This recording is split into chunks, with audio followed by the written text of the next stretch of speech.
Hi friends, welcome to my channel Preji's kitchen. നല്ല തണുപ്പാണ് ഇവിടെ. -1 ഉണ്ടെന്ന്. പക്ഷേ -1 തണുപ്പല്ല, -5 ഫീലിംഗ് ആണ് അതിൽ കാണിക്കുന്നത്.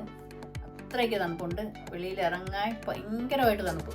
നല്ലോണം നമുക്ക് മുഖവും വിരലുകളും എല്ലാം ഭയങ്കര വേദന. അപ്പോൾ ഇന്ന് നമുക്കൊരു നൂഡിൽ ഉണ്ടാക്കുന്നതിൻ്റെ വീഡിയോ കാണാം. ഇതിന് മുമ്പ് ഞാൻ നൂഡിൽ ഉണ്ടാക്കിയത് കാണിച്ചിട്ടുണ്ട്. ഇന്ന് നമ്മൾ ഉണ്ടാക്കുന്നത് പനീറിൻ്റെ നൂഡിലാണ്. വെജിറ്റബിൾസ് ഒക്കെ ഞാൻ അരിഞ്ഞു വെച്ചിരിക്കുകയാണ്. ക്യാബേജ് എടുത്തിട്ടുണ്ട്, പെപ്പർ ഇട്ടിട്ടുണ്ട്, 2 ഓണിയൻ എടുത്തിട്ടുണ്ട്, ഗ്രീൻ പീസ് ഉണ്ട്, ക്യാരറ്റ് ഉണ്ട്, 2 ടൊമാറ്റോസ് എടുത്തിട്ടുണ്ട്. നമ്മളെ കയ്യിൽ ഏത് വെജിറ്റബിൾസ് ഒക്കെയാണ് അവൈലബിൾ അതെല്ലാം നമുക്ക് നൂഡിൽസിൽ ആഡ് ചെയ്യാം. പിന്നെ നൂഡിൽസ് ഞാൻ ഒരു 5 നൂഡിൽസ് ഇതേപോലെ കട്ട് ചെയ്ത് ഇട്ടിട്ടുണ്ട്. ആദ്യം ഞാൻ ചെയ്യുന്നത് പനീറിനെ ഞാൻ നല്ല ക്യൂബ്സുകളാക്കി വെച്ചിട്ടുണ്ട്. ലേശം സോൾട്ടൊന്ന് ഞാൻ ഇതിൽ ആഡ് ചെയ്ത് നോക്കണം. ലേശം മതി കേട്ടോ. ഇതിനി എയർ ഫ്രയറിൽ വെച്ച് നമുക്കൊന്ന് ഫ്രൈ ചെയ്തെടുക്കാം. ഞാനിപ്പോൾ ഇതിൽ ഒരു 9 മിനിറ്റ്സ് വെച്ചിട്ടുണ്ട്. വെള്ളം ചൂടാകാനായിട്ട് വെച്ചിരിക്കുകയാണ്. അതിലേക്ക് നമുക്ക് ലേശം ഓയിലൊന്ന് ഒഴിച്ചു കൊടുക്കാം. ഓയിൽ ഒഴിക്കുന്നത് തമ്മിൽ ചേർത്ത് പോകാതിരിക്കാൻ വേണ്ടിയാണ് ഞാൻ ഇതിൽ ഓയിൽ ആഡ് ചെയ്തത്. മിക്സ് ചെയ്ത് അടച്ച് വെച്ച് കൊടുക്കാം. പെട്ടെന്ന് തിളച്ച് വരും. അങ്ങനെ നമ്മൾ വെള്ളം തിളച്ചിട്ടുണ്ട്. അതിലേക്ക് നമുക്ക് നൂഡിലിനെ ഇട്ട് കൊടുക്കാം. ഇതിൻ്റെ വേവെന്ന് വെച്ചാൽ കൂടുതലൊന്നും കിടക്കരുത്, പിന്നെ അത് കുഴഞ്ഞു പോകും. പിന്നെ പരുവം തെറ്റിപ്പോയാൽ പാടാവും. നൂഡിലിപ്പോൾ റെഡി ആയിട്ടുണ്ട്. ഇനി ഞാൻ ഇതൊന്ന് ഡ്രെയിൻ ചെയ്തെടുക്കാം. ഇനി ഇതിലേക്ക് നമുക്ക് ഓയിൽ ഒഴിച്ചു കൊടുക്കാം. ഏതായാലും കുഴപ്പമില്ല. ഓയിലായാലും ബട്ടറായാലും ഗീ ആയാലും ഒന്നും കുഴപ്പമില്ല. ഞാനിപ്പോൾ ഇവിടെ ഓയിലാണ് എടുക്കുന്നത്. ഞാനിപ്പോൾ നൂഡിൽ ഒന്ന് ഡ്രെയിൻ ചെയ്ത് റെഡിയാക്കി എടുക്കുന്നതാണ്. നമ്മൾ ഓയിൽ ഒഴിച്ച് കൊടുത്തുകൊണ്ട് അത് തമ്മിൽ ചേർന്ന് പോകുന്നില്ല. പനീർ റെഡിയായി വന്നു. അത് നമുക്കിനി ഇതിലോട്ട് തട്ടിടാം. ഞാൻ ബട്ടർ പേപ്പർ ഇതിനകത്ത് വെച്ച് കൊടുക്കും. കാരണം വെച്ചാൽ നമുക്ക് അല്ലെങ്കിൽ ഇത് ചീട്ടായി പോകും പെട്ടെന്ന്. എയർ ഫ്രയറിൽ ഇതാകുമ്പോൾ വൃത്തിയായിട്ട് ഇരിക്കും. കണ്ട അതിനകത്ത് കണ്ട നമ്മൾ പനീർ റെഡിയായി വന്നിട്ടുണ്ട്. ഓയിൽ ചൂടായി. അതിലേക്ക് ലേശം കടുക് ഇട്ട് കൊടുക്കാം. കടുകൊന്നും വേണമെന്നില്ല, ഓപ്ഷനിലാണ്. കടുക് കിടന്ന് നല്ലോണം പൊട്ടട്ടെ. പൊട്ടി വരുമ്പോഴത്തേക്കാണ് അതിൻ്റെ മണവും ഗുണവും ഒക്കെ നമ്മൾ എണ്ണയിലോട്ട് ഇറങ്ങുന്നത്.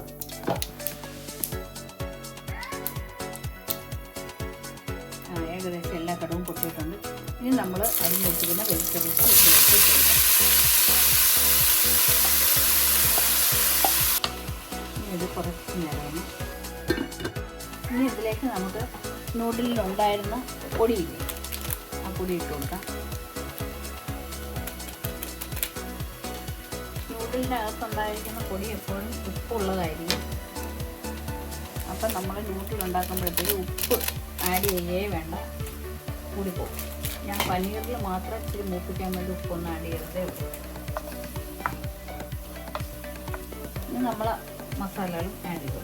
ഞാനിപ്പോൾ ഇതിന് വേണ്ടി എടുത്തിരിക്കുന്നത് പെപ്പർ 2 ടീസ്പൂൺ എടുത്തിട്ടുണ്ട്, കുറച്ച് മഞ്ഞൾപ്പൊടി എടുത്തിട്ടുണ്ട്, 1 ടേബിൾ സ്പൂൺ മുളക് പൊടി എടുത്തിട്ടുണ്ട്, 1 ടീസ്പൂൺ ഗരം മസാല എടുത്തിട്ടുണ്ട്, 2 ടീസ്പൂൺ മല്ലിപ്പൊടി എടുത്തിട്ടുണ്ട്. ഇത്രയും കൂടെ നമുക്ക് ഇതിലോട്ട് ആഡ് ചെയ്ത് കൊടുക്കാം. നമ്മൾ മസാല കൂടെ ചേർക്കുമ്പോഴാണ് ഇതിന് അടിപൊളി ടേസ്റ്റ് വരുന്നത്. ഗരം മസാല ഞാൻ ഇവിടെ പൊടിച്ചെടുത്ത ഗരം മസാലയാണ്. അടിപൊളി ടേസ്റ്റ്, രുചിയൊക്കെ നല്ലതുമാണ്. ഇനി ഞാൻ ഇതിൽ ലേശം 1 ടീസ്പൂണിൻ്റെ അളവിൽ മാത്രം ടൊമാറ്റോ കെച്ചപ്പ് ചേർത്ത് കൊടുക്കുകയാണ്. കുറച്ച് മതി. ടൊമാറ്റോ കെച്ചപ്പ് ചേർക്കുന്നത് ഓപ്ഷനിലാണ്. അത് വേണമെങ്കിൽ മാത്രം ഇട്ട് കൊടുത്താൽ മതി. കുറച്ചുകൂടി ചെറിയൊരു മധുരവും ഒക്കെ ഉള്ള ഒരു ടേസ്റ്റ് കിട്ടും. ഇനി ഇതിലേക്ക് ഞാൻ പനീർ ഇട്ട് കൊടുക്കുകയാണ്. നമ്മൾ മുപ്പിച്ച് വെച്ച പനീർ ഇട്ട് കൊടുക്കുക. പനീർ ഇതിൽ കിടന്ന് എരിവും എല്ലാം ഒന്നിട്ട് പിടിച്ച് അടിപൊളിയാണ്. അപ്പോൾ ഒരു 2 മിനിറ്റ് ഒന്ന് അടച്ച് വെച്ച് കൊടുക്കണം. നമുക്ക് നോക്കാം. ഇനി ഇതിലേക്ക് നമ്മൾ ഡ്രെയിൻ ചെയ്ത് വെച്ച നൂഡിലിനെ ഇട്ടോളൂ. വെള്ളത്തിൽ ഓയിൽ ഒഴിച്ച് കൊടുത്തുകൊണ്ടാണ് ഇങ്ങനെ വേർതിരിഞ്ഞ് വരുന്നത്.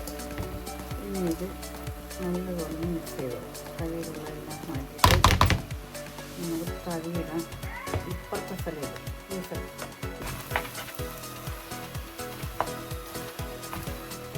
നമുക്ക് ഫ്ലെയിം ഓഫ് ചെയ്യാം. നമ്മുടെ പനീർ നൂഡിൽ റെഡിയായിട്ടുണ്ട്, അടിപൊളിയായിട്ടുണ്ട്. ഇനി നമുക്കിത് സെർവിങ് പ്ലേറ്റിലോട്ടാക്കാം.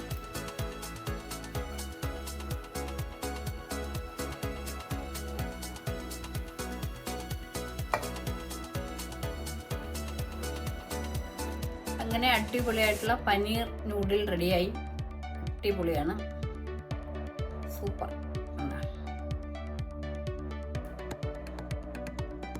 അപ്പോൾ നമുക്കൊന്ന് ടേസ്റ്റ് ചെയ്ത് നോക്കാം. ഒന്ന് ടേസ്റ്റ് ചെയ്യാൻ ആജൂട്ടില്ല, ആജൂട്ട സ്കൂളിൽ പോയാക്കിയാണ്.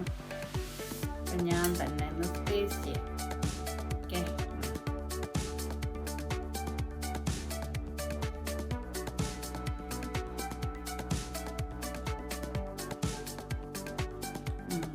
നല്ല ടേസ്റ്റായിരുന്നു. പനീർ കൂടെ ഇട്ടപ്പോഴത്തെ അടിപൊളി. പനീർ ഇടണമെങ്കിൽ ചിക്കൻ ഇടാം. ചിക്കനൊക്കെ കഴിക്കുന്നവരാണെങ്കിലും. പ്രണവിന് ഞാൻ ഇന്ന് ചിക്കൻ ക്യൂബ്സിട്ടാണ് ഉണ്ടാക്കി കൊടുത്തത്. ഇത് നമുക്ക് കഴിക്കാനായിട്ട് റെഡിയാക്കിയതാണ്. നല്ല ടേസ്റ്റ്. എഗ്ഗ് വേണമെങ്കിലും ചിക്കി തോർത്ത് നമുക്ക് ഇതിലോട്ട് ആഡ് ചെയ്ത് കൊടുക്കാം.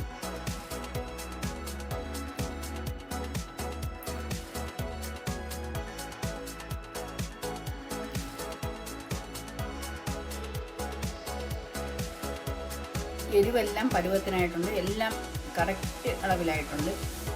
അങ്ങനെ എൻ്റെ ഈ വീഡിയോ കണ്ട് ഇഷ്ടപ്പെടുകയാണെങ്കിൽ എല്ലാവരും ഒന്ന് ഷെയർ ചെയ്യുകയും സപ്പോർട്ട് ചെയ്യുകയും ചെയ്യണം.